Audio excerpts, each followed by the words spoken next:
ሰላም ሰላም እንዴት ናችሁ? አማን ናችሁ? ዛሬ ትልቅ ሰው እናያለን። ትልቅ ሰው ለናንተ ዛሬ ይዤ መጥቻለሁ። አዲስ ከሆናችሁ ይህን ቻናል ሰብስክራይብ በማድረግ ቤተሰብ ሁኑ እና ደወል ምልክቱን ጫኑ። ቪዲዮ ስለቅ እናንተ ጋር እንዲደርስ እና ላይክ አድርጋችሁ ጀምሩ። ይሄ የመከታተል ቪዲዮ ነው። በየቀኑ እንደዚህ አይነት ቪዲዮ የምትወዱ ከሆነ እናንተ ጋር እንዲደርሱ ላይክ አድርጋችሁ ቪዲዮን ጀምሩ። ዛሬ ለእናንተ ይዤ የመጣሁት ዶክተር፣ ኢንተርፕሪነር፣ ቢዝነስማን እንደው የራሱ የሆነ የካምፓኒ ኦነር ነው። ኑቲ ዳሎር ኢንተርቴይንመንት ኑቲ ነው ቅጥል ስሙ። ትክክለኛ ስሙ ጢሞቴዎስ ይባላል።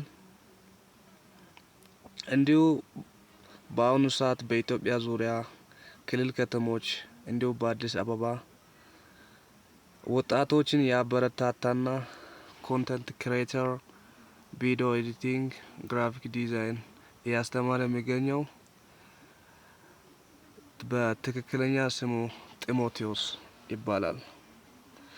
ጢሞቴዎስ በልጅነቱ ስራ የሚወድና ኢንተለጀንት የሆነ ማይንድ ሴት ያለ ልጅ ነው። ያደገው የተወለደው በወላይታ ሶዶ ነው። ውቢቷ በወላይታ ሶዶ ከተማ ነው የተወለደው እና ልጁ በዛ ሰዓትን በጣም ጎበዝና ታታሪ ነበር። እንዲሁ ብር እንዴት ይገኛል፣ እንዴት ብር ይሰራል ብሎ በልጅነት ያሰበ ሰው ነው። አሁንም የራሱን ህልም ያለመውን የሚኖር ታታሪና ብርቱ ልጅ ነው ዶክተር ጢሞቴዎስ። ዶክተር ጢሞቴዎስ በልጅነቱ ቀን ስራ ለመስራትም ወጥቶ ነበር እና እንዲሁም ቀን ስራውን ሰርቶ ደሞዝም አልተከፈለም። በዛ ተናዶ እንዴት ብር ሊገኝ ይችላል ብሎ በጣም አሰበና ከዛ በኋላ አንድ የኮምፒውተር ቤት ገባ። ልጁ በጣም ጎበዝ ተማሪ ነበር። በዛ ሰዓት 8ኛ ክፍል ነበር እና ኮምፒውተር ቤት ገባና ሚሞሪዎችን፣ ፍላሽ ካርዶችን፣ ፊልም ምናምን የጫነ ነበር። በዛ ሰዓት እሱ የሆነስ ጓደኞች ለኮምፒውተር ቤት ሪሰርች ፔፐርን እንዲጽፍለት ነገሩት።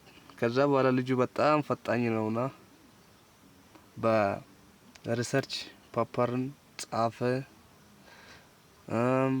ከዛ በኋላ ልጆችም ወደዱ እና ሁሉ ጊዜ ደንበኛ ሆኖ የወላይታ ሶዶ ዩኒቨርሲቲ ተማሪዎች ነበሩ እና እዛ ሪሰርች የጻፈ ብር በልጅነቱ ያገኘ ነበር። ቤተሰብም አያስቸግርም፣ ማንንም አይጠይቅም እና በቀን 300 ብር የሰራ ነበር። ጎን ለጎኑ ትምህርቱን የተማረ ለትምህርትም በጣም ጎበዝና ታታሪ ልጅ ነው። በዛ ሰዓት ብር እንዴት እንደሚገኝ አወቀ እና ዩኒቨርሲቲ ገባ። 9ና 10ን ጨረሰ። 11 12ን በጥሩ ውጤት ዩኒቨርሲቲ ገባ ማለት ነው። ከገባ በኋላ እንዲሁም ጢሞቴዎስ በትምህርቱም በጣም ጎበዝ ነው። ቤተሰቡን ማስቸገርም አልፈለገም። ከቤተሰብ ብር ሲላክ አይወድም ነበር። እንደው ባልተበላበት ሰዓት ዩቲዩብ ከፈተ። ከጓደኛው ዩቲዩብ እንደሚከፍል ሰማና ዩቲዩብ ከፈተ። ዩቲዩብ ከፍቶ እየሰራ ያለ ብዙ ዩቲዩብ አካውንቶች ሀክ የተደረጉትም አሉ፣ የተዘጉትም አሉ። በአሁኑ ሰዓት እሱ ከፍቶ የሚጠቀመው ዳሎል ኢንተርቴይንመንት 500,000 ሰብስክራይብ በላይ አለው እና በዛ ሰዓት ብዙ ዩቲዩብን ከፈተ፣ ተዘጋ እያለ አሁንም ተስፋ አልቆረጠም። ልጁ በጣም ጎበዝ ስለሆነ ተስፋም አልቆረጠም።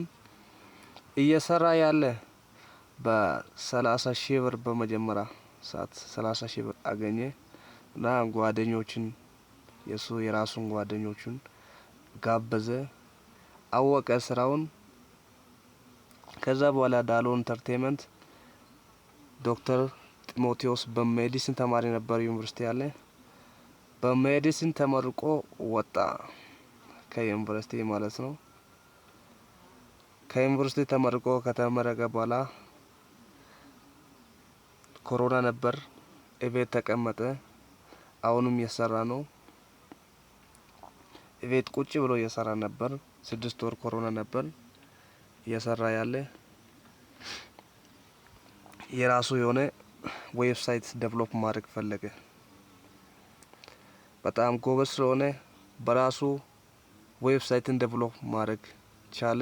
ሰውን ጠየቀ። እንዲሁም ከ100,000 ብር በላይ እሱን እንደሚያስከፍሉ ነገሩት።